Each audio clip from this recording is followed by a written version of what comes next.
Good afternoon to all. अगर मेरी voice और वीडियो क्लियर हो तो एक बार आप सब क्लियर कर देना, सभी कुछ ओके है या नहीं।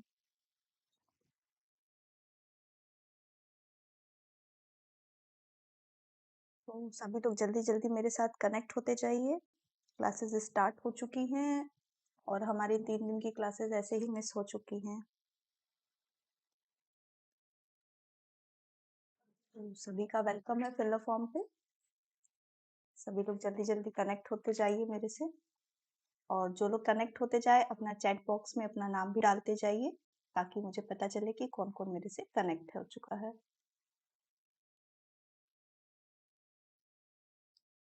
सभी लोग जल्दी जल्दी ज्वाइन हो जाएंगे तो क्लासेस हमारी इजीली स्टार्ट हो सकेंगी।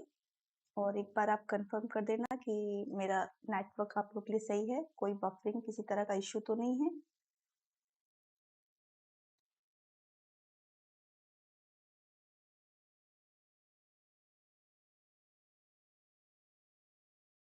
चलिए फिर आगे बढ़ते हैं,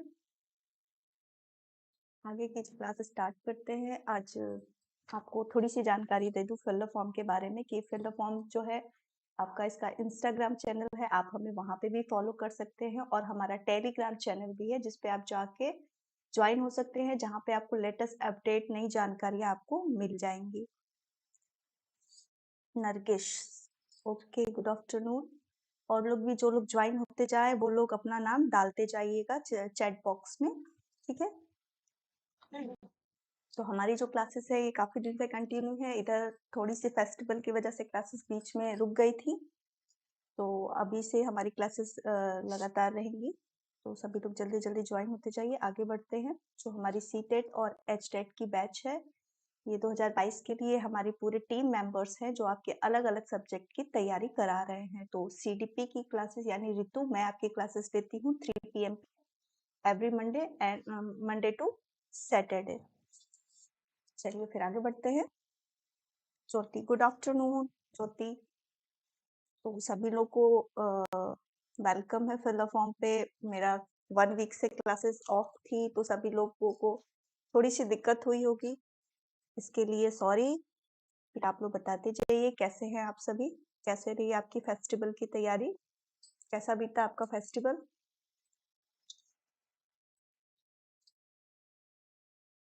चलिए, जो सीटेट की बैच है ये हमारी फर्स्ट पेपर और सेकंड पेपर, सीडीपी जो आपकी है ये आपके फर्स्ट पेपर और सेकंड पेपर दोनों के लिए मैं तैयारी कर रही हूँ। तो जो बच्चे इसकी तैयारी कर रहे हैं वो दोनों सीडीपी की क्लासेस आप ये ले सकते हैं।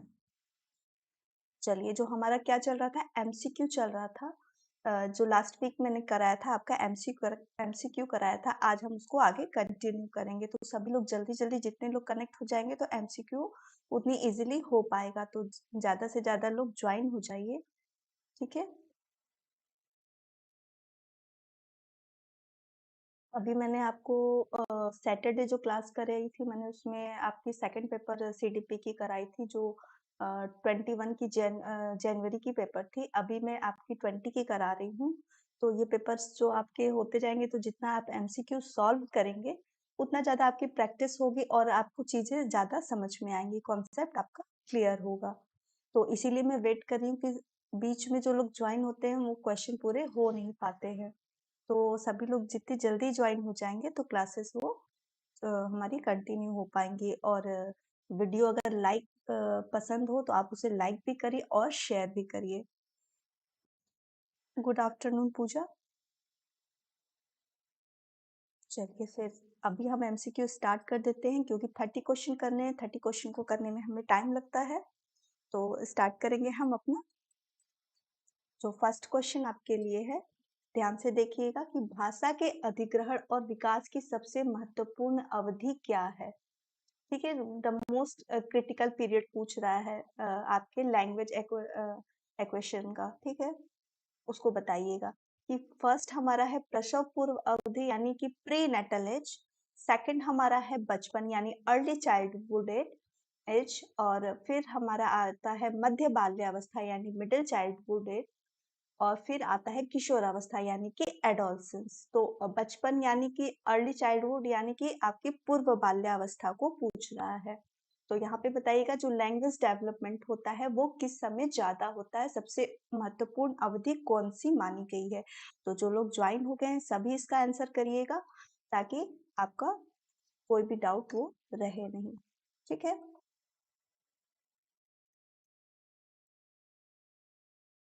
गलत या सही जो भी आपको आता है आप इसका आंसर जरूर करिए।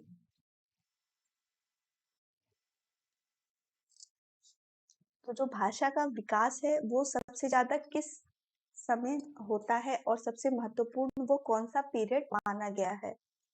तो आंसर करिए जल्दी से। संगीता बोल रही हैं 3। आप सब 3 बोल रही हैं।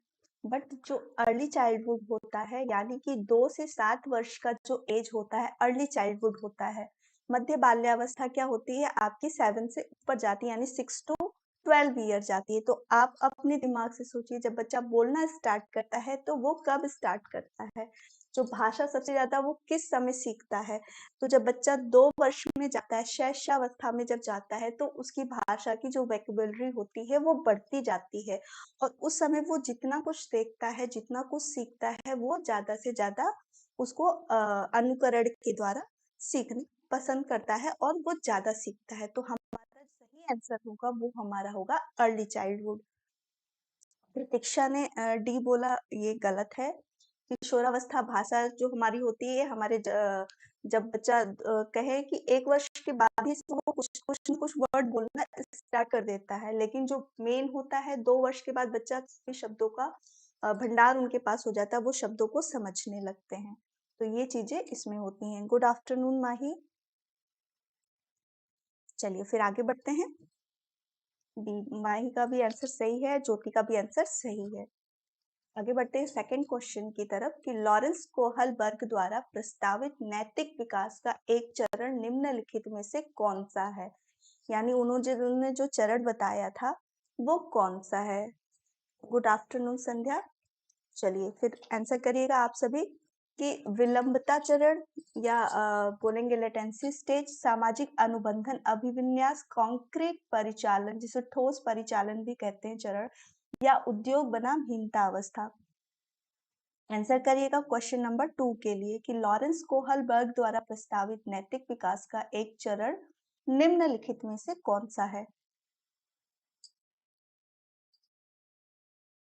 अभी जल्दी जल्दी आंसर करिए, जो भी आपको आंसर आता है आप उसको करिए कि लॉरेंस कोहलबर्ग का जो सिद्धांत ने दिया था नैतिक विकास का सिद्धांत, उसमें एक क्या चीज आपको इसमें सही ऑप्शन को देखना है। तो थोड़ा फास्ट बताइएगा ताकि हम सारे क्वेश्चन को कर सके।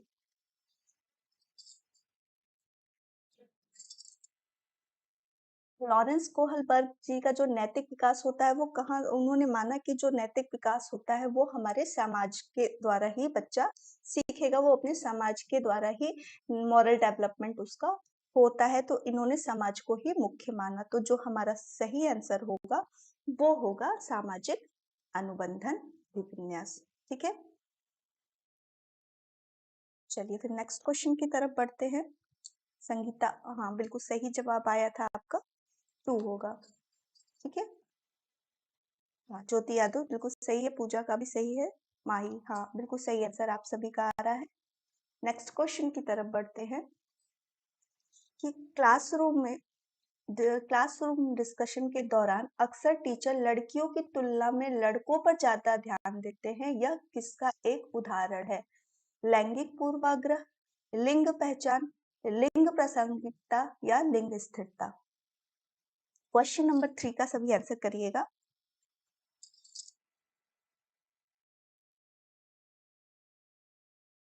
क्लासरूम डिस्कशन के दौरान अक्सर टीचर लड़कियों की तुलना में लड़कों पर ज्यादा ध्यान देते हैं, यह किसका उदाहरण है।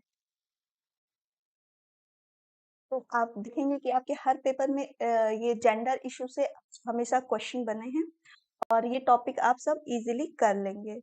ज्योति का जवाब सही है, माही बिल्कुल आप सभी का जवाब बिल्कुल सही आ रहा है। जो हमारा राइट आंसर होगा वो होगा लैंगिक पूर्वाग्रह। चलिए नेक्स्ट क्वेश्चन की तरफ बढ़ते हैं कि बच्चों की लिंग रूढ़िवादिता और लिंग भूमिका अनुरूपता को कम करने के लिए निम्नलिखित में से कौन सी एक प्रभावी रणनीति है? ठीक है, लैंगिक पूर्वाग्रह के बारे में चर्चा, लिंग विशिष्ट भूमिकाओं पर जोर देना, लिंग पृथक नाटक समूह, लिंग पृथक बैठने की व्यवस्था। प्रतीक्षा, हाँ, सही जवाब था 3 का ए होगा। क्वेश्चन नंबर 4 का आप सभी आंसर करिएगा कि लिंग रूढ़िवादिता को कम करना या उसको सॉल्व करने के लिए क्या है, क्लासरूम में क्या करना है? बच्चों की लिंग रूढ़िवादिता और लिंग भूमिका के अनुरूपता को कम करने के लिए निम्नलिखित में से कौन सा एक प्रभावी रणनीति है? हाँ, ज्योति का जवाब बिल्कुल सही आ रहा है, संगीता ने भी सही आंसर किया है कि लैंगिक पूर्वाग्रह को क्लासरूम में डिस्कस करेंगे। प्रतीक्षा, हाँ, बिल्कुल सही जवाब आप सभी का आ रहा है कि उसको डिस्कशन के माध्यम से इसकी अनुरूपता को कम किया जा सकता है। नेक्स्ट क्वेश्चन की तरफ बढ़ेंगे कि निम्नलिखित में से किस सिद्धांतकार ने बच्चों को ज्ञान के सक्रिय साधक के रूप में देखते हैं हुए उनकी सोच पर सामाजिक और सांस्कृतिक सामग्री के प्रभाव पर जोर दिया? ठीक है, इसका आंसर आप सभी करिएगा कि जॉन बी वॉटसन है, लेव वाइगॉट्स्की हैं, जीन प्याजे हैं या लॉरेंस कोहलबर्ग हैं। इन्होंने सभी ने बच्चों को ज्ञान का सक्रिय निर्माणकर्ता माना है और आपके जीन प्याजे जी ने बच्चों को नन्हा वैज्ञानिक कहा है, लेकिन समाज और संस्कृति के परिप्रेक्ष्य में किसने देखा है? 5 का आंसर करिएगा कि समाज और सांस्कृतिक सामग्री का प्रभाव पे जोर किसने दिया है? इन सभी ने बच्चों को सक्रिय साधक के रूप में माना है, लेकिन समाज और उसके संबंध में किसने जोर दिया है? माही का जवाब बिल्कुल सही है कि 5 का बी बी इन्होंने ही समाज सांस्कृतिक सिद्धांत को दिया है। तो हमारा सही आंसर क्या होगा? लेव वाइगॉट्स्की होंगे। हाँ, ज्योति का भी सवाल जवाब बिल्कुल सही है। ठीक है, माही ज्योति आप दोनों का आंसर सही है। तो नेक्स्ट क्वेश्चन की तरफ बढ़ते हैं और आप सब अपने नंबर को भी कैलकुलेट करते जाइएगा कि आपने कितने क्वेश्चंस को सॉल्व किया, कितना सही है। तो आप खुद का भी असेसमेंट करते चलेंगे। हाँ, प्रतीक्षा का भी जवाब बिल्कुल सही है। नेक्स्ट क्वेश्चन की तरफ बढ़ेंगे। जिग आरी वाली पहेली पर काम करते हुए 5 साल की नजमा खुद से कहती है नीला टुकड़ा कहाँ है? नहीं यह नहीं है गहरा एक जो यहाँ जाएगा इस जूते को बनाएगा। वो क्या कर रही है? बातें कर रही है एक पजल को सॉल्व करते हुए। तो ये किसके सिद्धांत को संदर्भित करता है? निजी भाषण, जोर की बातों को जोर से बातें करना, मजाक, अहंकारी वाणी, यानी कि private speech, talk aloud, scaffolding या इग्नोर आपका ईगोसेंट्रिक स्पीच होगा। क्वेश्चन नंबर 6 का सभी आंसर करिएगा कि नगमा नाम की जो लड़की है वो एक पजल सॉल्व करती है और खुद से बातें करती है, वो किसको होगा? माई का जवाब बिल्कुल सही है। ये क्या कर रही है? खुद को डायरेक्शन दे रही है, खुद से बातें करते हुए उस पजल को सॉल्व करते हैं। अगर यहाँ पर आपका जीन प्याजे हो जाता तो ये क्या हो जाता? ईगोसेंट्रिक स्पीच हो जाता। इस तरह के बच्चे जो आपस में बात करते हैं, जीन प्याजे जी ने इसे ईगोसेंट्रिक बोला कि बच्चे अहम केंद्रित होते हैं जब वो खुद से बातें करते हैं। और वाइगोट्स्की जी ने कहा कि ये निजी भाषण यानी प्राइवेट स्पीच है जो बच्चे खुद को डायरेक्शन देने के लिए करते हैं। ठीक है, हाँ, बिल्कुल सही है। प्रतीक्षा, संगीता, सभी का जवाब बिल्कुल सही है। लक्ष्मण, हाँ, आपका भी जवाब बिल्कुल सही है।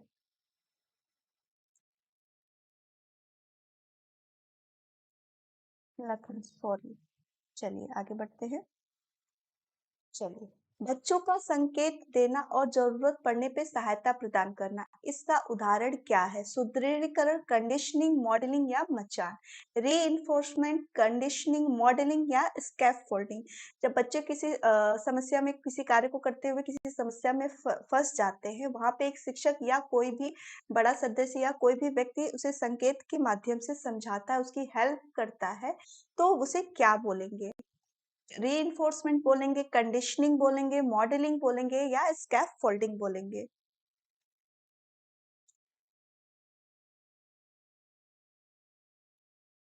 आंसर ए, ज्योति जी बोल रही हैं, माही बोल रही हैं डी। बिल्कुल माही का आंसर बिल्कुल सही है। जब जरूरत पड़ने पे बच्चा जहाँ कहीं अटक जाता है किसी प्रॉब्लम को सॉल्व करते समय, उस समय जो हम एक टेम्पररी हेल्प देते हैं उस प्रॉब्लम से उसे आगे निकलने के लिए, वो कहलाती है हमारी स्कैफोल्डिंग या मचान।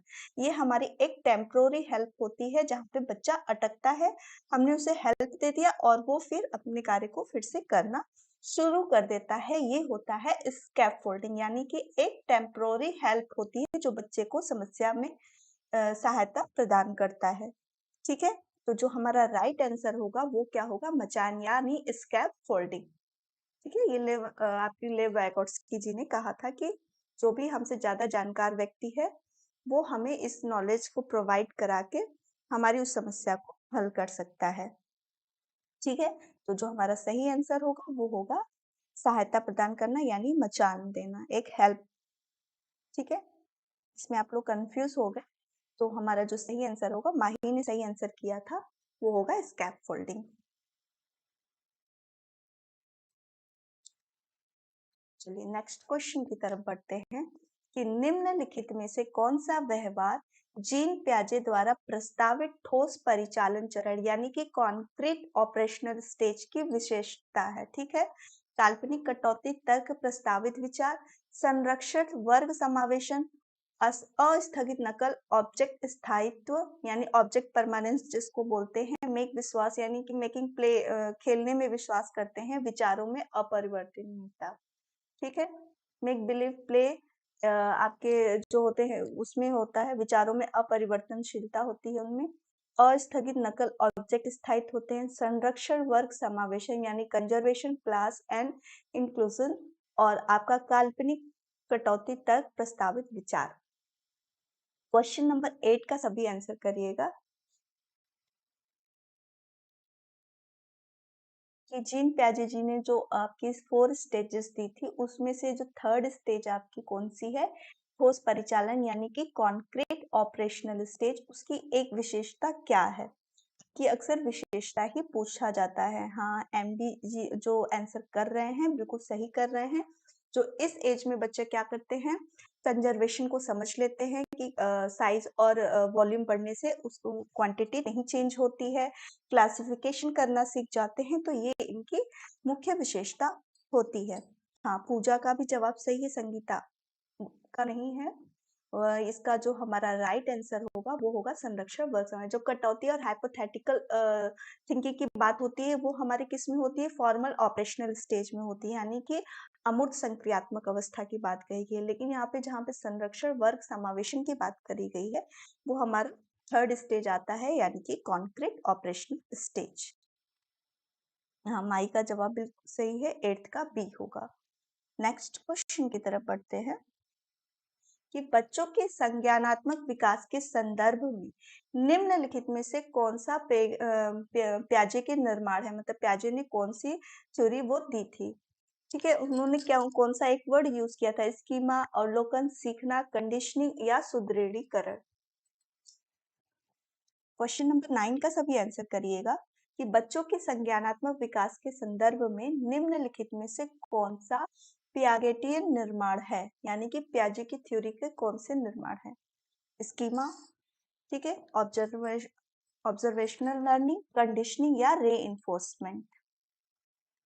बिल्कुल सही है हारून। ठीक है, और माई का भी आंसर सही है, बिल्कुल सही जवाब आप दे रहे हैं। स्कीमा यानी कि नो अबाउट योर वर्ड, यानी एक नॉलेज का स्टोर करना, किसी नई चीज को देख के बच्चा अपने माइंड में उसको स्टोर करता है, नई जानकारियों को अपने दिमाग में लेता है, ये हमारे होता है स्कीमा डेवलप करना होता है।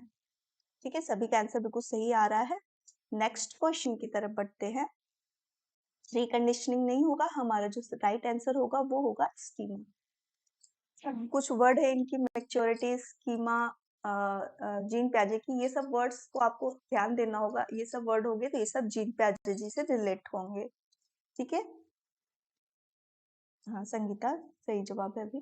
नेक्स्ट क्वेश्चन की तरफ बढ़ते हैं, क्वेश्चन नंबर 10 की तरफ की, मूल्यांकन का प्राथमिक उद्देश्य होना चाहिए, जो भी हम असेसमेंट करते हैं उसका हमारा उद्देश्य क्या हो।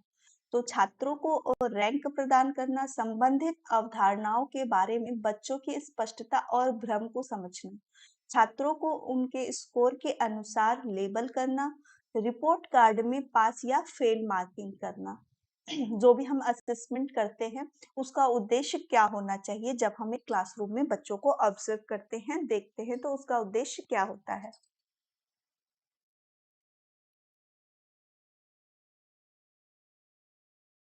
भाई का जवाब बिल्कुल सही है कि हमें क्या करना है, बच्चों के कॉन्सेप्ट को समझना है। जो भी हमने चीज समझाई उसके बारे में उसको स्पष्ट समझ में आया कि नहीं आया। अगर वो कहीं पे फंसता है तो हम उसको फिर से चेंज करते हैं अपने तरीके को पढ़ाने को, और उसे क्या दिक्कत है इन सबको समझते हैं। असेसमेंट का हमारा उद्देश्य यही होता है कि जो भी हम बच्चे को पढ़ाते हैं वो बच्चों को ठीक तरीके से समझ में आया या नहीं आया, यानी स्पष्टता को भी ध्यान देते हैं और उनके भ्रम को भी हम सॉल्व करते हैं। तो यही हमारा असेसमेंट का उद्देश्य होता है।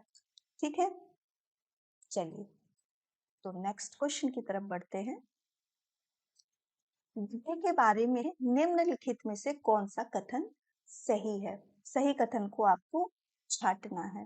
ठीक है, बुद्धि जन्म के समय ही निर्धारित एक निश्चित क्षमता है। इंटेलिजेंस को मानकीकृत परीक्षणों का उपयोग करके सटीक रूप में मापा और निर्धारित किया जा सकता है। इंटेलिजेंस एक एकात्मक कारक और एकल विशेषता है। इंटेलिजेंस बहुआयामी या जटिल क्षमताओं का सेट है। क्वेश्चन नंबर 11 का सभी आंसर करिएगा कि बुद्धि के बारे में कौन सा एक कथन सही है। स्क्रीन आप लोगों को क्लियर है ना? क्वेश्चन सब समझ में आ रहे हैं, दिख रहे हैं क्लियर?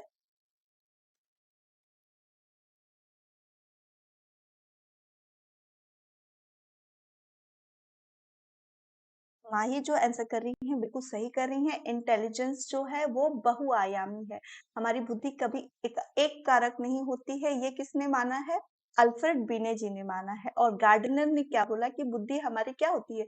बुद्धि एक कई प्रकार है बुद्धि के। ये एक जटिल क्षमताओं का समूह है। थर्स्टन की जो थ्योरी आई थी तो उन्होंने बुद्धि के 7 प्रकार माने और उन्होंने क्या बोला कि बुद्धि हमारी जटिल क्षमताओं का एक सेट है। बुद्धि को इतनी इजीली हम नहीं समझ सकते हैं।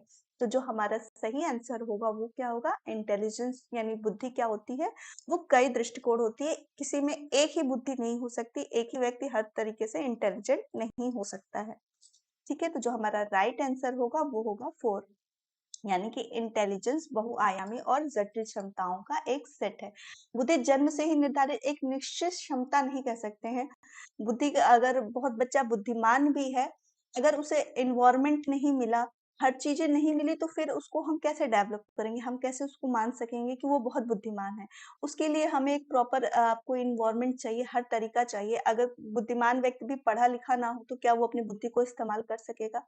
हर चीजों का यूज भी हो सकता है। तो बेसिकली अगर हम बोले तो बुद्धि कोई एक जन्मजात क्षमता को ही पूरी तरह से डिपेंड नहीं कर सकते हैं।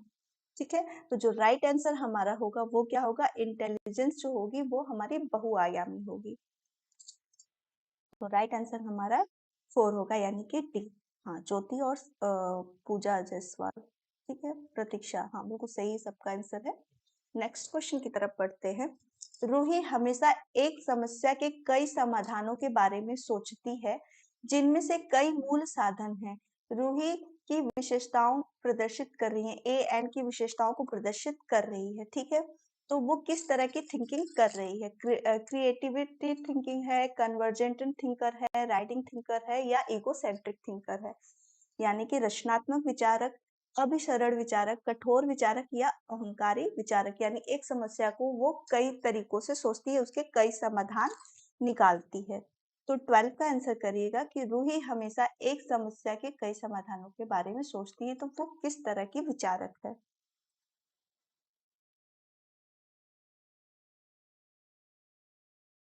जल्दी जल्दी सभी आंसर करिए। बिल्कुल सही माइक आंसर आ रहा है। जो होगा कि जब बच्चा एक समस्या को कई रूपों में सोचता है, उसके कई समाधान निकालता है, तो वो हमेशा क्रिएटिव थिंकर होता है, वो सृजनात्मक चिंतन करता है। तो राइट आंसर हमारा होगा रचनात्मक विचार। ठीक है, हाँ बिल्कुल सही। प्रतीक्षा, पूजा, आप सभी का आंसर बिल्कुल सही आ रहा है। नेक्स्ट क्वेश्चन की तरफ बढ़ेंगे। कि शिक्षण अधिगम प्रक्रिया में वंचित समूह से संबंधित छात्रों की कम भागीदारी की स्थिति में एक शिक्षक को चाहिए। वंचित समूह यानी जो किसी तरह की सुविधाओं से रहित हो चुका है, वो हमारा वंचित समूह आता है, जिसे हर सुविधाएं उपलब्ध नहीं होती हैं। तो वहां पर शिक्षक को क्या करना चाहिए? बच्चों को स्कूल से हटने के लिए कहें, इस स्थिति को वैसे ही स्वीकार करें जैसे यह है, ऐसे छात्रों को उसकी अपेक्षाओं को कम करें, अपने स्वयं के शिक्षण पर प्रतिबिंबित करें और छात्र की भागीदारी में सुधार करने के तरीकों को खोजें। अभी 13 का आंसर करिएगा।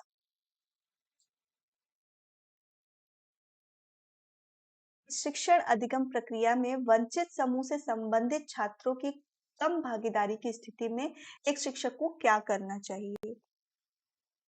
13 का माही का आंसर बिल्कुल सही आ रहा है कि स्वयं के शिक्षक को प्रतिबिंबित करे, यानी वो जो भी टीचिंग स्किल है उसको प्रतिबिंबित करे और छात्र की भागीदारी को सुधार करने के तरीके खोजे कि ज्यादा से ज्यादा छात्र उसमें इन्वॉल्व हो सके और वो उन सुविधाओं को ले सके और पढ़ सके।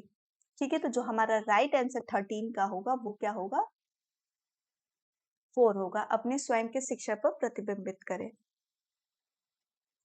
ठीक है, यहाँ तक किसी को कोई डाउट? साहिब 13 का डी बोल रहे हैं। हाँ बिल्कुल सही है आपका आंसर। चलिए नेक्स्ट क्वेश्चन की तरफ बोलते हैं। पूजा जायसवाल प्रतीक्षा, हाँ 13 का डी आप सभी का आंसर बिल्कुल सही आ रहा है।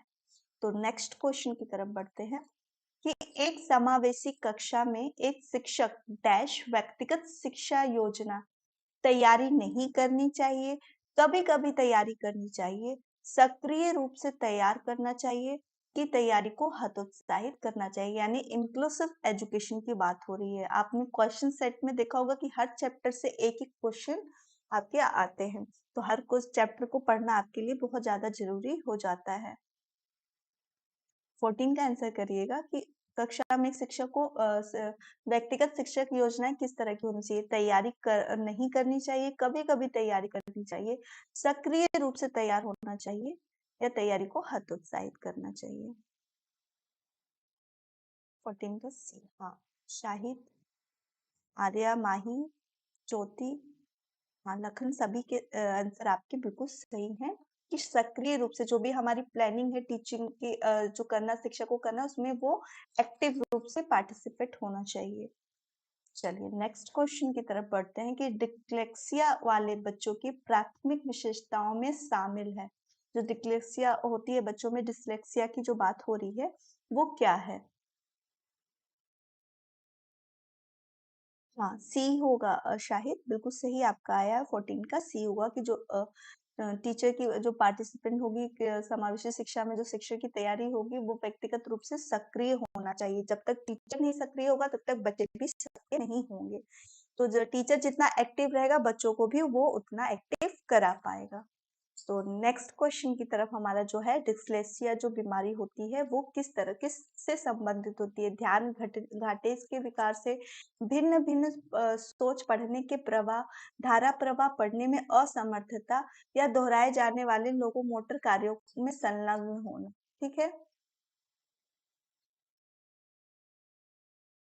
सभी आंसर करेगा। हाँ माही का लगभग सारे आंसर सही आ रहे, पूजा के भी बिल्कुल सही है आपके 15 का कि वो क्या होते हैं, इनको पढ़ने में समस्या होती है, वो फ्लुएंट नहीं पढ़ पाते हैं चीजों को, ठीक से समझ नहीं पाते हैं वर्ड को, जैसे बी को डी समझ लेना, सौ को वॉच समझ लेना या वॉच को सौ समझ लेना। तो ये इनकी थोड़ी डिफिकल्टीज होती हैं चीजों को पढ़ने में। और जिनको पढ़ने में समस्या होगी वो लिखने में भी जाहिर सी होगी कि उनको लिखने में भी ये समस्याएं आएंगी। रीडिंग प्रॉब्लम होती है, और जो बच्चों को पढ़ने में थोड़ी असमर्थता होगी, वो चीजों को गलत देखेंगे, गलत समझेंगे, तो मोस्टली हमारी चांस क्या होंगे कि वो उन चीजों को लिखते भी गलत है। अगर लिखने से केवल पूछेगा तो वो हमारी डिस्ग्राफिया होती है कि लिखने से संबंधित जो बीमारी होती है, जो बच्चे सही से लिख नहीं पाते हैं वो हमारी डिस्ग्राफिया में चली जाती है, और पढ़ने की असमर्थता हमारी डिस्लेक्सिया में जाती है। ठीक है, हाँ बिल्कुल सही, आपका सही आंसर आ रहा है। शाहिद ने बोला रीडिंग प्रॉब्लम, हाँ बिल्कुल सही है। नेक्स्ट क्वेश्चन की तरफ बढ़ते हैं कि शिक्षा का अधिकार नियम 2009 में यथा वकालत की गई कि समावेशी शिक्षा की अवधारणा किस पर आधारित है? व्यवहारवादी सिद्धांत, विकलांगों के प्रति सहानुभूतिपूर्ण रवैया, एक अधिकार आधारित मानवतावादी परिप्रेक्ष्य, विकलांगों को मुख्य रूप से व्यावसायिक शिक्षा प्रदान करना, उन्हें मुख्य धारा में लाना। क्वेश्चन नंबर 16 का सभी जल्दी जल्दी आंसर करिएगा, क्या होगा?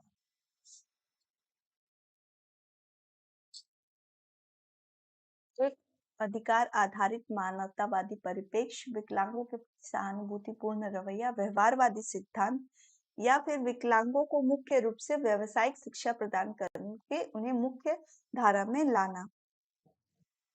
ज्योति बोल रही हैं डी।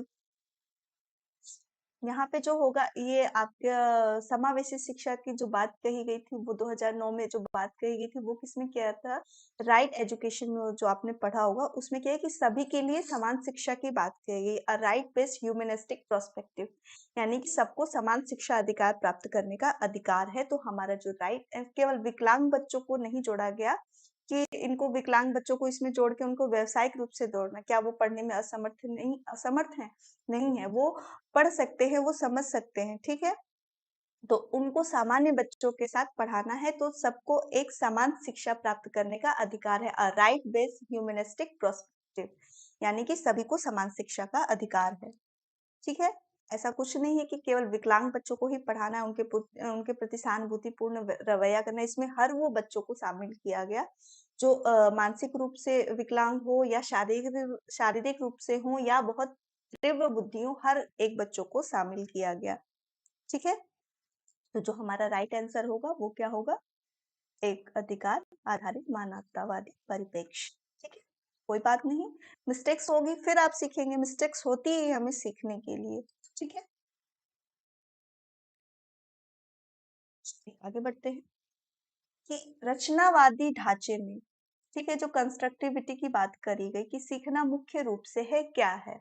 रटने, याद करने पर आधारित, सुदृढ़ीकरण के आसपास केंद्रित, कंडीशनिंग के माध्यम से अधिकृत या अधिग्रहण निर्माण की प्रक्रिया पर ध्यान केंद्रित करना, ठीक है? सभी आंसर करिएगा कि रचनावादी ढांचे में सीखना मुख्य रूप से है, क्या है?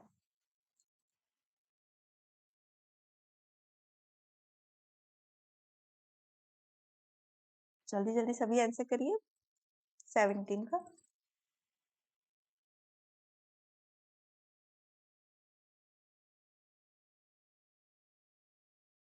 जो कंस्ट्रक्टिविटी की बात कही गई थी वो क्या था कि इन्होंने बोला कि रटने पे तो बिल्कुल ध्यान नहीं देना कि रटना कराना या सुदृढ़ीकरण, किसी चीज को वही चीज लर्निंग कराना, रिइंफोर्समेंट के द्वारा सिखाना, कंडीशनिंग भी नहीं है, यानी किसी चीज को आप कंडीशनिंग करा रहे, किसी चीज से जोड़ के कर रहे हैं। तो हमारा क्या करना है? जो रचनावादी बात करते हैं वो अर्थ निर्माण की करते हैं, जहाँ पे मीनिंग मेकिंग की बात होती है, वो रचनावादी लोगों की बात है। तो हमारा जो है कि बच्चे खुद चीजों को देखेंगे, समझेंगे, जानेंगे और उसके आधार पे अपना एक निश्चित निर्णय लेंगे, ठीक है? तो हमारा राइट आंसर होगा वो होगा 4। हाँ, माही 17 का डी, हाँ, पूजा जायसवाल, लखन, हाँ, आप सभी का आंसर बिल्कुल सही आ रहा है, 17 का डी होगा शाहिद। हाँ, नेक्स्ट क्वेश्चन की तरफ बढ़ते हैं। जो नवी थ्योरी है, जो बच्चे के विभिन्न घटनाओं के बारे में निर्माण करते हैं, नवी थ्योरी जो आपकी बोली गई, उसको हिंदी में जब मैं ट्रांसलेट करी तो वो भोले कहा जा रहा है, इसलिए इसको नवी थ्योरी ही पढ़िएगा,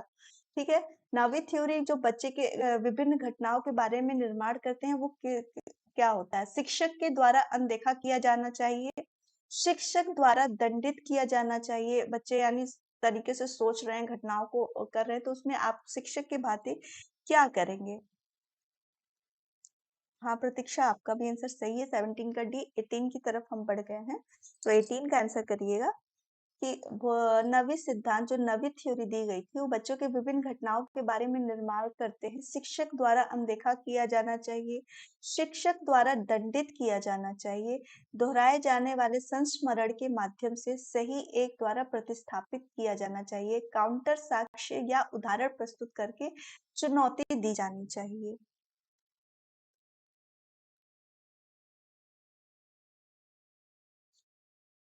हिटिंग का सी बोल रहे हैं, पूजा जायसवाल और प्रतीक्षा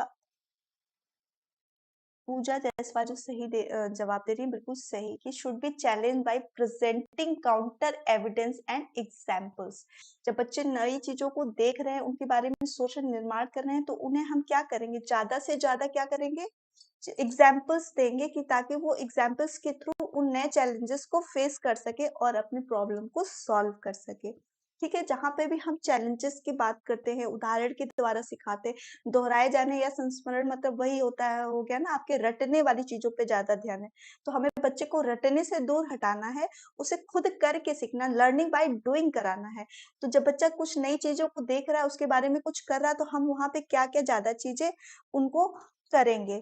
तो ज़्यादा चीज़ें करने में क्या होगा कि ज़्यादा चीज़ों को सीखना, बच्चों को सीखने का मौका देना। नवी थ्योरी वही है कि बच्चा फिज़िकली और साइकोलॉजिकल कितना तैयार है किसी चीज़ को समझने के लिए। बच्चे को जब कोई नए सिचुएशन में जाता है, वो घटनाओं को देखता है, तो उसके बारे में उसकी कुछ थिंकिंग बनती है। उस थिंकिंग को समझने में यानी कंस्ट्रक्ट करता है, समझता है, जानता है। ठीक है? तो वो अपना एक अर्थ निर्माण करता है उस चीज़ को बारे में। यही हमारी नवी थ्योरी करती है, यानी बच्चे को फिज़िकली एंड साइकोलॉजिकली तैयार करना, किसी समस्या को सॉल्व करने के लिए। ठीक है माही? तो यहाँ पे वही चीज़ आपको पूछा गया कि जो इसमें एक बच्चा नए सिचुएशन में पड़ गया और वहाँ पर वो चीज़ों को देख रहा है और अपना एक अर्थ निर्माण मीनिंग मेकिंग कर रहा है।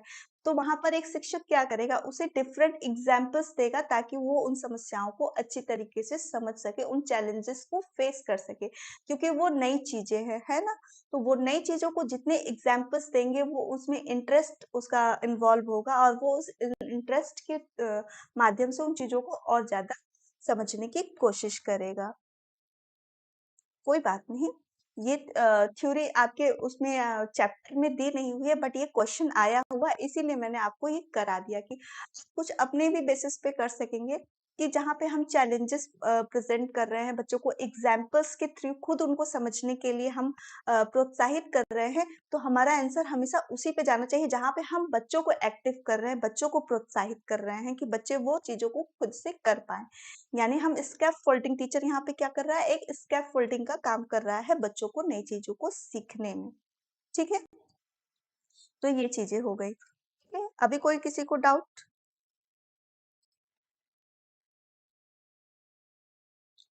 अभी समझ में आ गया? ये क्वेश्चन आपका आया हुआ है, तो वहीं से मैंने लिया है, इसको मैंने पढ़ा और आपको बता दिया कि ये चीज़ें क्या होती हैं कि बच्चों को आपके नई चीज़ों में, नए माहौल में जब बच्चा जाता है, तो वो अपने से खुद को सीखने की जहाँ पे कोशिश कर रहा है, वहाँ पे हम क्या कर रहे हैं, उसको और तरीके और चीज़ें प्रोवाइड करा रहे हैं ताकि वो उन चैलेंजेस को फेस कर सके। ठीक है? हाँ, बिल्कुल सही है, कि अपॉर्च्युनिटी देनी चाहिए। चलिए फिर नेक्स्ट क्वेश्चन की तरफ बढ़ते हैं।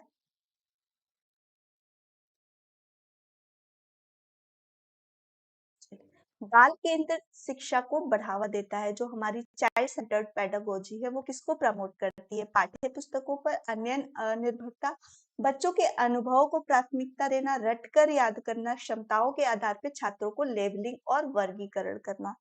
ये आंसर ईज़ी है, आप बहुत ईज़ी कर सकते हैं कि हमें केवल पाठ्य पुस्तक के द्वारा ही बच्चों को नहीं सिखाना है, जो नई शिक्षा नीति और जो हमारी एनसीएफ 2005 की बातें होती है, जो बात कही गई कि हमें बच्चों को किस तरह सिखाना है, केवल पाठ्य पुस्तकों का ज्ञान नहीं देना है, हमें बच्चों को बाहरी एनवायरनमेंट से इन्वॉल्व करते हुए उनको शिक्षा प्रदान करनी है और रटना तो बिल्कुल नहीं है, क्योंकि रट के जो याद करेंगे, रटंत विद्या चलत नाही। तो रटंत विद्या तो कभी देनी ही नहीं है और क्षमता के आधार पे हमें लेबलिंग भी नहीं करना है कि तुम बहुत अच्छे हो, उसको लेबल कर दिया, तुम कमज़ोर हो, उसको लेबल करना है। हमें क्या करना है, सबको साथ में लेकर उसके अकॉर्डिंग हमें पढ़ाना है, तो बच्चे के अनुभव को प्राथमिकता दी गई। तो हमारा जो राइट आंसर होगा वो क्या होगा, बच्चों के अनुभव को प्राथमिकता दी गई। पाठ्य पुस्तकों पे अन्य निर्भरता, यानी केवल टेक्स्ट बुक पे हम कैसे पढ़ाएँगे? केवल टेक्स्ट बुक ही बच्चों को अगर ज्ञान दे देगा तो कोई भी बच्चा किताब से पढ़ के हर चीज़ें कर लेगा। क्या आप सिर्फ़ किताबों से पढ़ के अपना सीटेट क्वालीफाई कर सकते हैं? पर्टिकुलर एक बुक पे ही डिपेंड होकर कुछ कर सकते हैं? जब तक आप अदर चीज़ों से, रिसोर्सेज़ से नहीं जानेंगे, नई चीज़ों को सीखेंगे, तो फिर आपकी जो शिक्षा है वो कंप्लीट नहीं होगी और ये बात मानी गई है कि कोई भी एक बुक अपने में पूरी तरह से कंप्लीट नहीं होती है। हमें कई बुक्स या कई माध्यमों से हर चीज़ों को पढ़ना पड़ता है और ख़ास तौर से जब छोटे बच्चों की बात करी जाए तो जो बात कहेगी कि उन्हें बाहर के इन्वायरमेंट से इन्वॉल्व करते हुए तरह-तरह के टीचिंग एड्स दिखाते हुए उनके खुद के एक्सपीरियंस को लेते हुए हमको चीज़ों को सिखानी है। ठीक है? तो हमारा जो राइट आंसर होगा वो बी होगा। नेक्स्ट क्वेश्चन की तरफ बढ़ते हैं कि भावनाएं और अनुभूति एक दूसरे से हैं, पूरी तरह से अलग है, पूरी तरह से स्वतंत्र हैं, एक साथ अंतर बुना हुआ है या से संबंधित नहीं है। ठीक है, इमोशन एंड कॉग्निशन की बात हो रही है कि are each other completely separate from, independent from, interwoven with, not related to. Question number 20 का सभी आंसर करिए।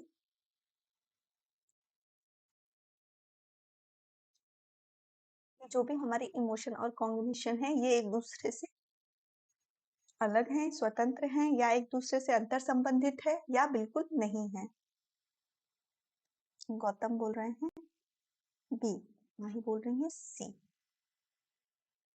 दीक्षा बोल रही है स्वतंत्र नहीं है। जहां हमारा इमोशन है, जहां हम कहें भावनाओं से जुड़े हैं, तो क्या वहां पे हमारी अनुभूति काम नहीं करती?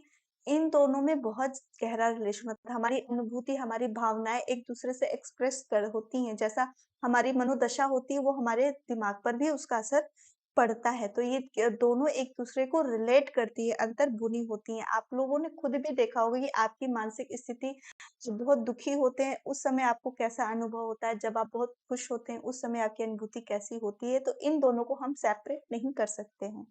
ठीक है।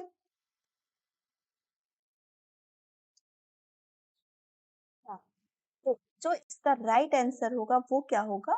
सी होगा। ये एक दूसरे से संबंधित होती हैं, हमारी भावनाएं और हमारी अनुभूति एक दूसरे से रिलेट करती हैं। ठीक है ज्योति, जरीन, हाँ, ऑल वीडियो इन्फॉर्मेशन, हाँ बिल्कुल सही है। शाहिद आपका भी आंसर बिल्कुल सही है, सभी का आंसर सही आ रहा है, सी होगा। ठीक है, प्रतीक्षा का भी सही है। चलिए नेक्स्ट क्वेश्चन की तरफ बढ़ते हैं कि सीखने के बारे में निम्नलिखित में से कौन सा कथन रचनावादी दृष्टिकोण से सही है?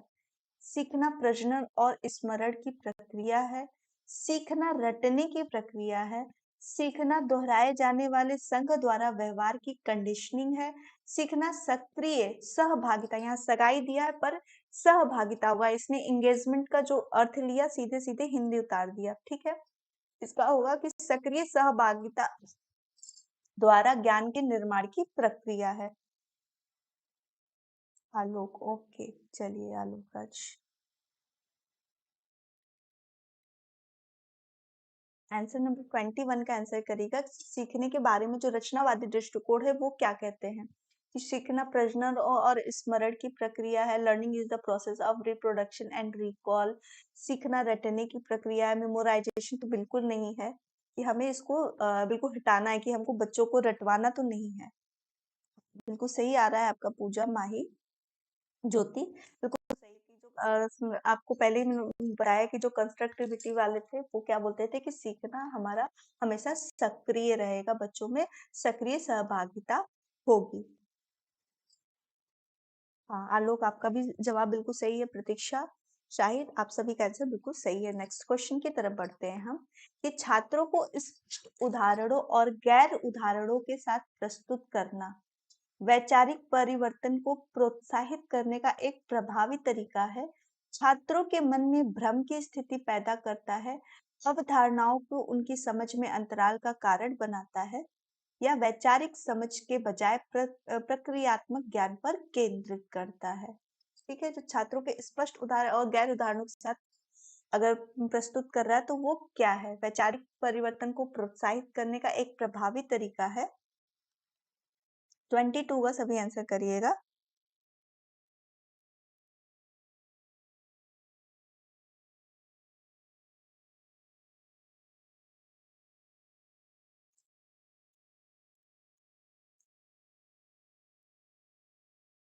इसमें पूछ रहा है कि छात्रों को अगर हम स्पष्ट उदाहरण और गैर उदाहरण के साथ कुछ चीजें एग्जाम्पल्स के थ्रू प्रस्तुत कर रहे हैं, उसको प्रॉब्लम सॉल्विंग में कर रहे हैं, तो ये हमारी किस चीज को करेगा? Is an effective way to encourage conceptual change, leads to confusion in the mind of the student, causes gaps in their understanding of concept, focus and procedural knowledge rather than conceptual understanding. हाँ, बिल्कुल सही है आपका answer. आलोक, प्रतीक्षा, शाहिद। हाँ, बिल्कुल सही आ रहा है कि इसमें हम क्या कर रहे हैं, बच्चे को मोटिवेट कर रहे हैं, किसी चीज को, कार्य को करने के लिए इनकरेज कर रहे हैं। तो हमारा जो राइट आंसर होगा वो क्या होगा, 1 होगा, यानी उसकी सोच में हम प्रोत्साहित कर रहे हैं। ठीक है जरीन, हाँ बिल्कुल सही है। ज्योति, डी नहीं होगा, हमारा जो राइट आंसर होगा 22 का वो 1 होगा। वही, हाँ बिल्कुल सही है, आप सभी का आंसर ए होगा हमारा। कि हम जब बच्चों को एग्जाम्पल्स के थ्रू कुछ चीजों को समझा रहे हैं, उसको हेल्प कर रहे हैं, तो हम बच्चे को प्रोत्साहित कर रहे हैं उसकी प्रॉब्लम को सॉल्व करने में, उसको नए नए तरीके, अनुभव प्रदान कर रहे हैं उस कार्य को करने के लिए। तो जो हमारा राइट आंसर होगा वो हमारा ए होगा। ठीक है, हाँ बिल्कुल सही है। हाँ, कोई बात नहीं, मिस्टेक्स हो रही है तो कोई प्रॉब्लम नहीं है। आप जितने मिस्टेक्स करोगे उतना ज़्यादा आप चीज़ों को सीखोगे, आपका कॉन्सेप्ट क्लियर होगा। मैं नहीं कह रही कि आप मिस्टेक ही करते जाओ, बट मिस्टेक हो रहा है तो कोई बात नहीं, आप उस चीज़ वो कॉन्सेप्ट आपका क्लियर हो जाएगा। ठीक है, बार-बार बच्चों को सजा से बचने या इनाम पाने के लिए सीखने की गतिविधियों में संलग्न होने के लिए कहना। ये क्या करता है, बाह्य प्रेरणा को कम करता है, आंतरिक प्रेरणा को बढ़ाता है, बच्चों को प्रदर्शन लक्ष्यों के बजाय महारत पर ध्यान केंद्रित करने के लिए प्रोत्साहित करेगा, सीखने में शामिल बच्चों की प्राकृतिक रुचि और जिज्ञासा को कम करता है। यानी कोई बच्चा कार्य कर रहा है, उसे हम बार-बार ये पनिश करें या फिर हर काम पे उसे हम रिवॉर्ड दें, तो ये हमारे सीखने की चीज़ों को क्या करेगा, बाह्य प्रेरणा को, जो हमारी आपकी एक्सटर्नल मोटिवेशन है उसको कम करेगा, या हमारे इंटरनल मोटिवेशन को कम बढ़ाएगा, या बच्चों के प्रदर्शन के लक्ष्य के बजाय महारत पर ध्यान केंद्रित करने के लिए प्रोत्साहित करेगा, यानी जो करना चाह रहा है mastery rather than the performance goal. सीखने में शामिल बच्चों को प्राकृतिक रुचि और जिज्ञासा को कम करता है। 23 का सभी आंसर करिएगा आप सभी। कि जो हमारी मोटिवेशन होती है 2 तरह की होती है। बाह्य प्रेरणा यानी बाहरी कुछ रिवॉर्ड पाने के लिए व्यक्ति मोटिवेट होके कि हमें इस कार्य से ये रिवॉर्ड मिलेगा, उसलिए करता है। और आंतरिक अभिप्रेरणा खुद को सैटिस्फैक्शन के लिए करते हैं, अपनी खुद के मोटिफिकेशन, जिससे आनंद प्राप्ति हो, उसके लिए हम किसी कार्य को करते हैं। तो ये 2 हमारे मोटिवेशन होते हैं। तो यहाँ पे जो मोटिवेशन की बात कही गई है, यानी सजा और इनाम पाने से बच्चे की जो सीखने की गतिविधियां संलग्न होने को लिए कहा गया, वो बाह्य प्रेरणा को हमारे कम करेगा, आंतरिक प्रेरणा को बढ़ाएगा। अगर हम बच्चे को बार-बार हर कार्य में वो अगर सीख रहा है और उसको हम बार-बार गलत करने पे पनिश करेंगे, तो बच्चे की जो रुचि होगी वो क्या हो जाएगी, वो कम हो जाएगी कार्य करने को। और जो इनाम बार-बार पाएगा, अरे मुझे हर चीज़ पे मिल रहा है, तो उसकी जिज्ञासा जो होगी उस चीज़ को करने की, वो भी खत्म हो जाएगी। तो यहाँ पे जो हमारा राइट आंसर होगा वो क्या होगा कि बच्चे सीखने में शामिल बच्चों की जो प्राकृतिक रुचि है और जिज्ञासा वो कम हो जाएगी। हम बार-बार सजा करेंगे तो भी बच्चा विमुख हो जाएगा, और हम बार-बार उसे रिवॉर्ड देंगे तो भी उसका जो खुद का इंटरेस्ट है किसी कार्य को करने के लिए, वो भी खत्म हो जाएगा। तो ठीक है, बच्चों के प्रदर्शन और लक्ष्यों के बजाय हम उसके लक्ष्य और प्रदर्शन को छोड़कर उसको, वो जिस चीज़ में मास्टरी कर रहा है, जिसमें हमेशा फर्स्ट आ रहा है, हम उसी को प्रोत्साहित कर रहे हैं। तो ये भी तो गलत है। आप सभी सी आंसर कर रहे हो, पर ये कहाँ तक सही है? बच्चों के प्रदर्शन लक्ष्यों के बजाय क्या दिया कि would encourage children to focus on mastery rather than performance goal. उसके परफॉर्मेंस को छोड़ के जो उसको मास्टरी करना है, जिसमें उसका लक्ष्य है, उसको कर लिया हमने, उसको प्रोत्साहित किया। तो क्या ये सही होगा? हम अगर बार-बार बच्चे को सजा देंगे और हर चीज़ पे, लो 1 लाइन लिखा तो रिवॉर्ड दे दिया, 2 लाइन लिखा तो रिवॉर्ड दे दिया, या 1 क्वेश्चन दिया तो रिवॉर्ड दे दिया, 2 क्वेश्चन, तो क्या होगा, बच्चे की जो खुद की इंटरेस्ट होगा वो भी कम होगा, और जो उसकी क्यूरियोसिटी होगी किसी नई चीज़ को जानने के लिए, वो भी कम हो जाएगी। तो जो हमारा राइट आंसर होगा वो क्या होगा कि सीखने में शामिल बच्चों की प्राकृतिक रुचि और जिज्ञासा को कम करता है, अगर हम बार-बार उसे रिवॉर्ड दें या फिर बार-बार उसे पनिश करें। है ना? तो आप लोगों ने क्वेश्चन को नहीं पढ़ा कि बच्चों के प्रदर्शन लक्ष्यों को, यानी जो वो कर रहा है उसको देखने के बजाय जिसमें वो मास्टरी कर रहा है उसी पर हम ध्यान केंद्रित कर रहे हैं, उसी को हम प्रोत्साहित कर रहे हैं। तो यहाँ पे बजाय अगर दे दिया तो आपका ये आंसर पहले ही गलत हो गया। ठीक है, क्लियर है माई? चलिए, तो हमारा जो राइट आंसर होगा वो क्या होगा? सीखने में शामिल बच्चों की प्राकृतिक रुचि और जिज्ञासा को कम करता है। तो हर चीज एक लिमिट में देना है। निम्नलिखित में से कौन सी प्रथा सार्थक शिक्षा को बढ़ावा देती है? शारीरिक दंड, सहकारी अधिगम वातावरण, सतत और व्यापक मूल्यांकन, निरंतर या तुलनात्मक मूल्यांकन। आपको सही ऑप्शन में से ढूंढकर बताना है कि इन चारों ऑप्शन में से जो सीखने को सही वैल्यू प्रदान करेगा वो क्या होगा। ठीक है, वो क्या दिया? Which of the following practice promote meaningful learning. जहां पे मीनिंगफुल लर्निंग की बात हो रही है वहां पे ये क्या सही है? शारीरिक दंड देना, सहकारी अधिगम वातावरण, सतत और व्यापक मूल्यांकन, निरंतर और तुलनात्मक मूल्यांकन। कोई बात नहीं जरीन, गलती हो गई, कोई बात नहीं, आप अभी करिए। एग्जाम में आपके कोई प्रश्न ना गलत हो, मैं यही एक्सपेक्ट करूंगी और यही उम्मीद करूंगी कि आप लोग के एग्जाम्स में पूरे मार्क्स हों, पूरी तरह से आपके सीडीपी सॉल्व हो जाए।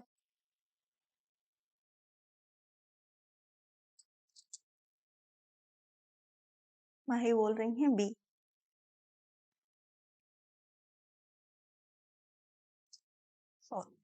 अगर हम बात करें शारीरिक दंड तो बिल्कुल देना नहीं है, बच्चों को पनिश नहीं करना, किसी तरह से भी शारीरिक रूप से हमें वो पनिशमेंट नहीं देना है। सहकारी अधिगम वातावरण यानी कोऑपरेटिव लर्निंग इन्वायरमेंट तो आपको बच्चों को देना ही देना है। सतत और व्यापक मूल्यांकन यानी बच्चे को हम जो सिखा रहे हैं उसका कंटिन्यूअस हम असेसमेंट करते चलेंगे कि बच्चे ने किस हद तक सीख लिया, कहाँ उसको प्रॉब्लम हो रही है, तो ये तो हमें करना है। लेकिन निरंतर और तुलनात्मक मूल्यांकन ये प्रोस्पेक्टिव नहीं सही है, जहां पे हम तुलना करें कि तुम अच्छे हो, तुम अच्छे हो। ये चीज हमें नहीं करना है, हमें बच्चों में तुलना नहीं करनी है। तो जो राइट आंसर होगा वो क्या होगा? हमारा सेकंड होगा कि पहला और दूसरा ये सहकारी अधिगम वातावरण यानी कि कोऑपरेटिव लर्निंग भी हमें इन्वॉल्वमेंट करना है कि बच्चे को साथ में कुछ हेल्पफुल चीजें भी साथ में उनको सीखने के लिए देना है, उस तरह का वातावरण प्रस्तुत करना है। और बच्चों का सतत और व्यापक मूल्यांकन करना है यानी उसकी जो क्लास में एक्टिविटी है और क्लास के बाहर एक्टिविटी है हम उसका भी मूल्यांकन करेंगे। और बच्चों का कॉन्टिन्यूअस भी करते चलेंगे कि बच्चे ने किस हद तक सीखा और कहाँ पे उसको क्या प्रॉब्लम है। ये दोनों हमारे सार्थक शिक्षा की बात करें तो ये दोनों सही है, लेकिन हम तुलनात्मक रूप से बच्चों का मूल्यांकन नहीं कर सकते हैं। ठीक है, हमें तुलना नहीं करनी है कि तुम बेटर हो, तुम बेटर हो। ओके, चलिए फिर नेक्स्ट क्वेश्चन की तरफ बढ़ते हैं कि शिक्षक बच्चों में जटिल अवधारणाओं को समझने की सुविधा कैसे प्रदान कर सकते हैं? जब भी उसको किसी प्रॉब्लम है, व्याख्यान के द्वारा, प्रतिस्पर्धी कार्यक्रमों के आयोजन के द्वारा, दोहराए जाने वाले यांत्रिक ड्रिल द्वारा। जहां पे ड्रिल आ जाए, ड्रिलिंग आ जाए, दोहराया जाना आ जाए, रटना आ जाए, वो ऑप्शन बिल्कुल गलत काट दीजिएगा अगर सही में पूछा जाए। ठीक है, कि सही बताना है आपको। अन्वेषण और चर्चा के अवसर प्रदान करना।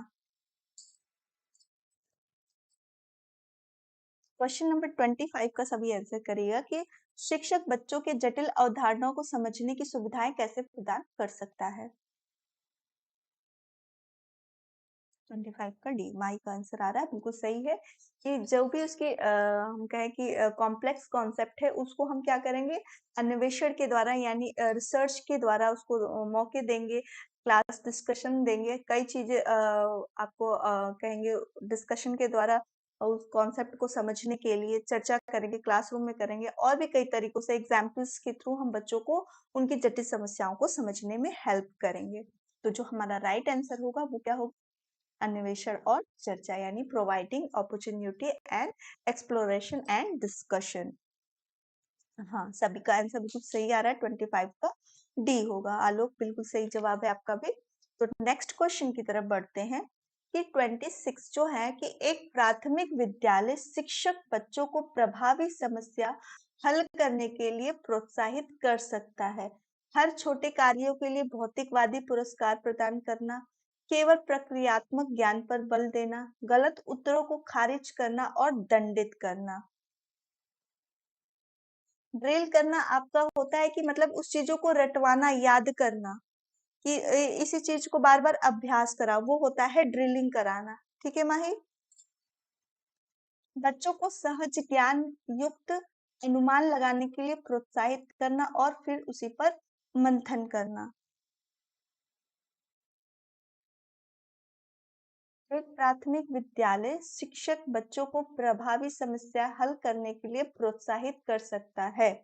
ठीक है, प्राथमिक विद्यालय शिक्षक की बात हो रही है कि उसको समस्या हल करने के लिए प्रोत्साहित क्या कर सकता है? हर छोटे कार्यों के लिए भौतिकवादी पुरस्कार प्रदान करना, जो भी रीइंफोर्समेंट हमको देना है, ठीक है?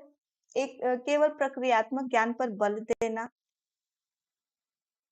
गलत उत्तरों को खारिज करना और दंडित करना, बच्चों को सहज ज्ञान युक्त अनुमान लगाने के लिए प्रोत्साहित करना और फिर उसी पर मंथन करना। 26 का डी, हाँ बिल्कुल सही है। प्रतीक्षा, साहिद, जरीन, पूजा, सभी का आंसर बिल्कुल सही आ रहा है कि हम बच्चे को किसी समस्या पे हल करने के लिए क्या करेंगे, उस तरह का उसको एनवायरनमेंट देंगे, खुद से अनुमान लगाने के लिए प्रोत्साहित करेंगे, और जब बच्चा सही या गलत भी देता है तो उस चीज पर हम प्रॉपर डिस्कस करेंगे बच्चों के साथ, तो वो चीजें उसकी क्लियर, जो कॉन्सेप्ट होगा वो बिल्कुल क्लियर हो जाएगा और वो बच्चे को याद भी काफी समय तक रहता है, जिसपे हम डिस्कशन करते हैं, एक दूसरे के थ्रू जानने की कोशिश करते हैं। हाँ बिल्कुल सही है आप सभी का। हाँ, आलोक, आर्या, बिल्कुल सही है आप सभी का जवाब। लखन, पूजा, हाँ बिल्कुल सही, आप सभी का जवाब है डी का, फोर्थ होगा। ठीक है, नेक्स्ट क्वेश्चन की तरफ बढ़ते हैं कि नेक्स्ट क्वेश्चन कह रहा है निम्नलिखित में से किस अवधि में भौतिक वृद्धि और विकास तीव्र गति से होता है। ठीक है, जो हमारी भौतिक वृद्धि और विकास की बात हो रही है, physical growth and development occur at the rapid pace ना, तो शैशवावस्था और प्रारंभिक बचपन यानी अर्ली चाइल्डहुड, प्रारंभिक बचपन और मध्य बचपन और किशोरावस्था और वयस्क अवस्था। ठीक है, तो क्वेश्चन नंबर 27 का सभी फटाफट आंसर करिए, और वीडियो अच्छी लगे तो सभी लोग एक बार लाइक भी करते जाना। मेरे लिए, आप लोग के लिए लाइक ही मेरे लिए आपका गुरु दक्षिणा भी कह सकते हैं, या मुझे अच्छा भी लगेगा जब आप क्लास को लाइक करके जाएंगे सभी। हाँ 27 का ए बोल रहे हैं। हाँ बिल्कुल सही है, जो वृद्धि जो सबसे ज्यादा अगर कहे किसी एज में होती है तो वो हमारी शैशवावस्था, प्रारंभिक अवस्था, और अगर हम कहें तो सबसे ज्यादा हमारी प्री नटल एज में, यानी कि गर्भाधान के समय जो बच्चों की ग्रोथ होती है, ग्रोथ उस समय ज्यादा होती है। लेकिन यहाँ पे वृद्धि और विकास दोनों को पूछा है, तो शैशवावस्था जो इन्फेंसी पीरियड हमारा होता है, और अर्ली चाइल्डहुड, तो ये वाला जो पीरियड होता है ये सबसे ज्यादा बच्चों की वृद्धि और विकास का एज होता है। तो हमारा जो टॉपिक होगा वो ये आंसर होगा, वो होगा शैशवावस्था और प्रारंभिक बचपन।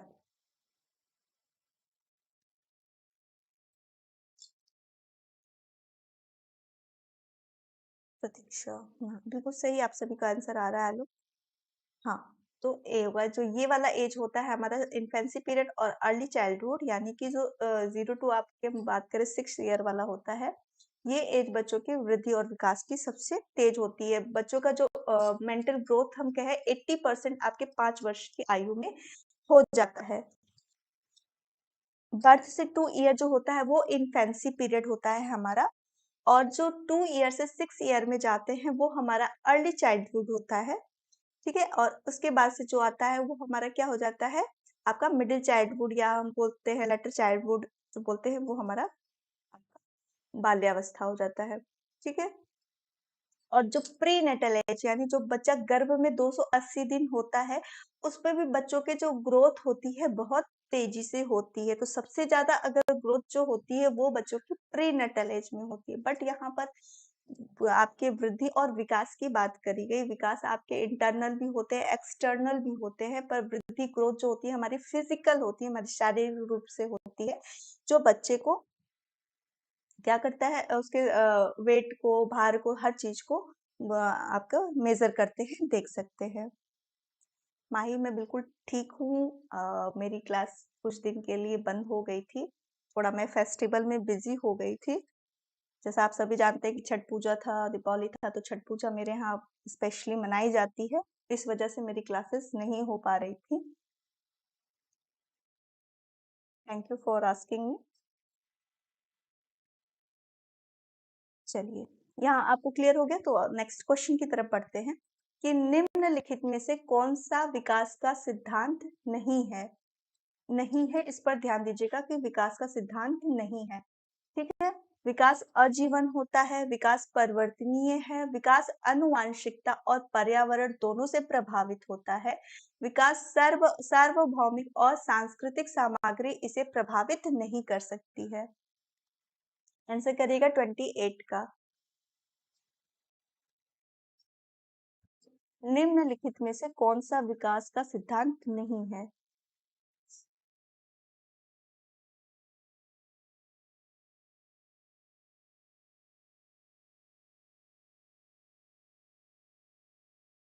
विकास क्या है हमारा?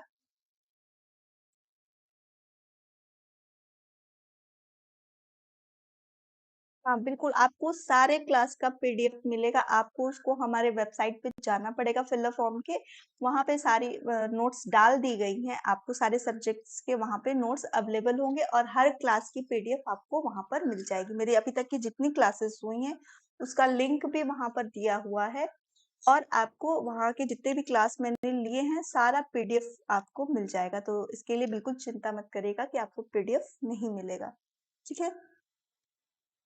28 का ए। इसमें पूछ रहा है कि विकास का कौन सा सिद्धांत नहीं है। तो ज्योति प्रतीक्षा सभी का जवाब बिल्कुल सही है। विकास सार्वभौमिक है पर सांस्कृतिक सामग्री से प्रभावित नहीं करती, ये बिल्कुल गलत है। जो विकास होता है हमारे कल्चर से तो बहुत ज्यादा प्रभावित होता है। हम जैसे कल्चर में जैसे माहौल में रहते हैं वहां पर क्या होता है, वो चीज़ें हमें इफ़ेक्ट करती हैं, हमारे विकास को डेवलपमेंट को प्रभावित करेंगी। तो जो सिद्धांत नहीं है वो क्या है कि विकास सार्वभौमिक है, बट सांस्कृतिक सामग्री इसे प्रभावित नहीं कर सकती, ये बात गलत कही गई है। ठीक है? चलिए फिर नेक्स्ट क्वेश्चन की तरफ बढ़ते हैं। व्यक्तिगत विविधताओं का प्राथमिक कारण है। जन्म माता-पिता के व्यक्तियों द्वारा प्राप्त आनुवंशिकी कोड है।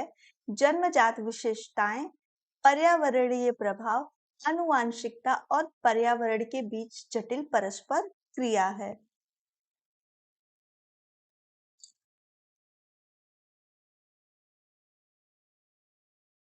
29 का आंसर करिएगा।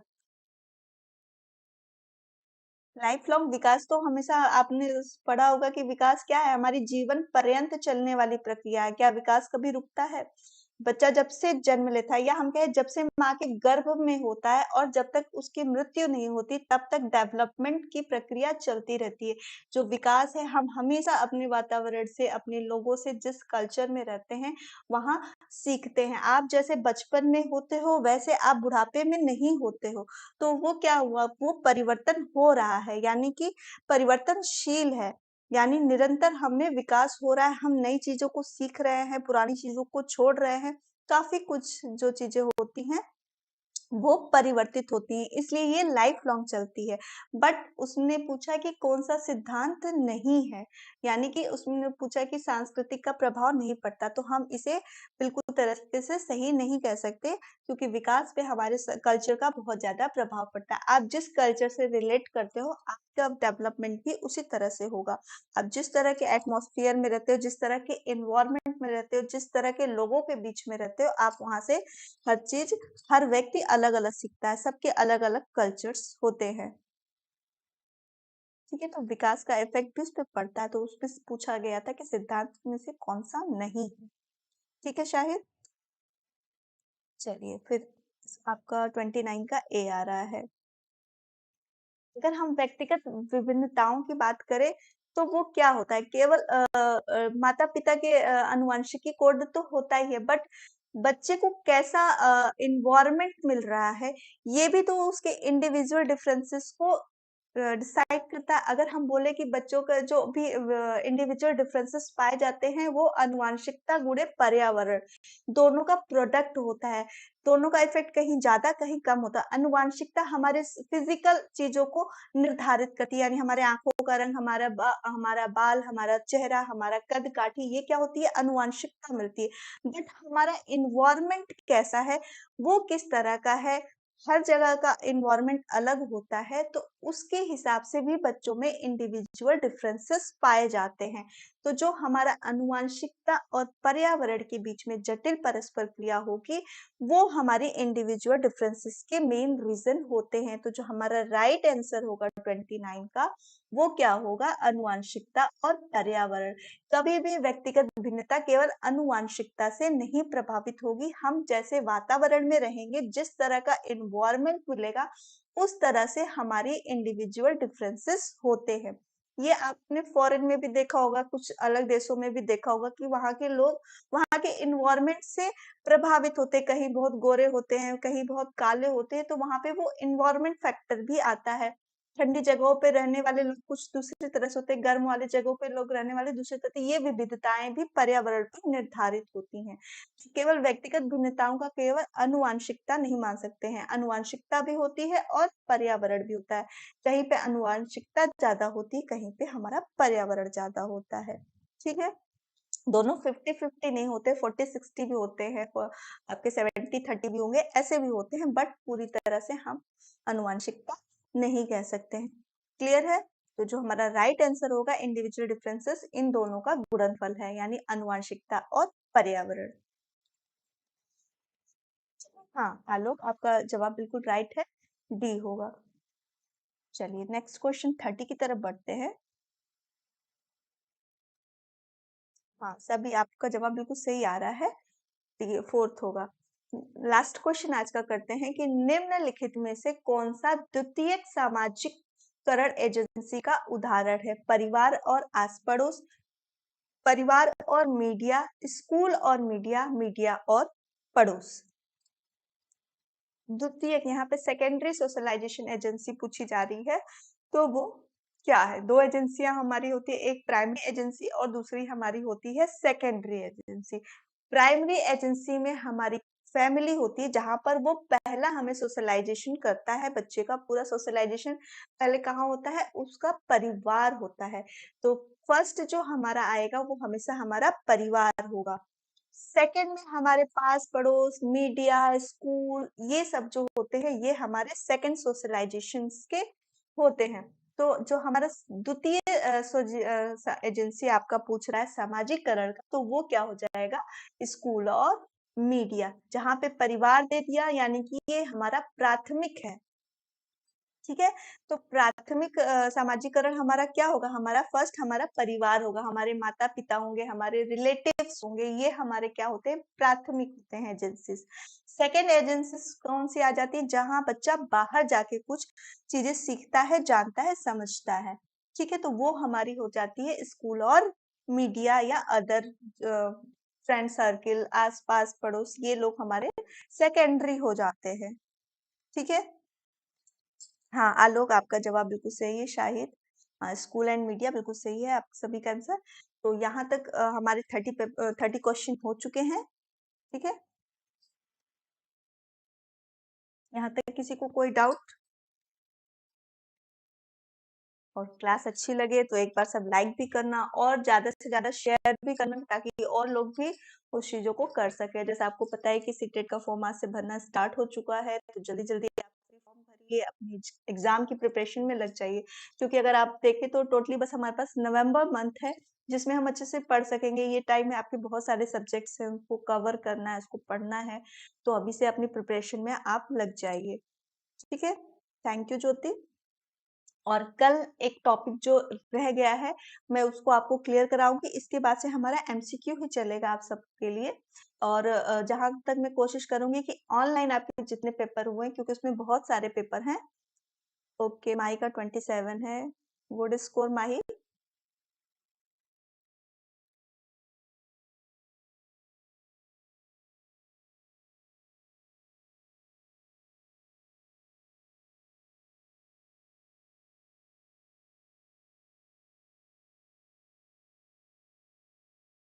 ओके, आलोक राज, लक्ष्मण राम बोल रहा। चलिए, कल एक टॉपिक जो रह गया है, मैंने पढ़ाया है बट शॉर्ट में पढ़ाया है। उसको मैं चाहूँगी कि आपको थोड़ा-सा मैं डिटेल में कर दूँ क्योंकि उससे भी बहुत सारे आपके प्रश्न बनते हैं और अभी जो मेरा सेशन चलेगा आपका वेडनेसडे से मैं बोलूँ, तो उसमें जितने ऑनलाइन पेपर हुए हैं, मैं उनको कराने की कोशिश कर रही हूँ आप लोगों को कि वो चीज़ें थोड़े-से क्वेश्चन ना उसमें अलग से चेंज करके पूछे गए हैं। तो वो चीज़ें आपकी सॉल्व हो जाएँगी ना, तो पीछे ईयर के पेपर आप बहुत ईज़िली कर लेंगे। ज्योति बोल रही 26 है, पूजा 26 ठीक है, आप सभी के मतलब फर्स्ट अटेम्प्ट कर रहे हो, पहली बार दे रहे हो तो बहुत अच्छा है। हम लोग जब फर्स्ट करते थे तो इससे भी कम आते थे, तो अभी मतलब है कि आप लोग को कॉन्सेप्ट काफ़ी क्लियर है। ठीक है ना? तो ये चीज़ें आपकी अच्छे तरीके से हो जाएँगी। तो आज के लिए बस इतना ही। अच्छे से सभी तैयारी करिए।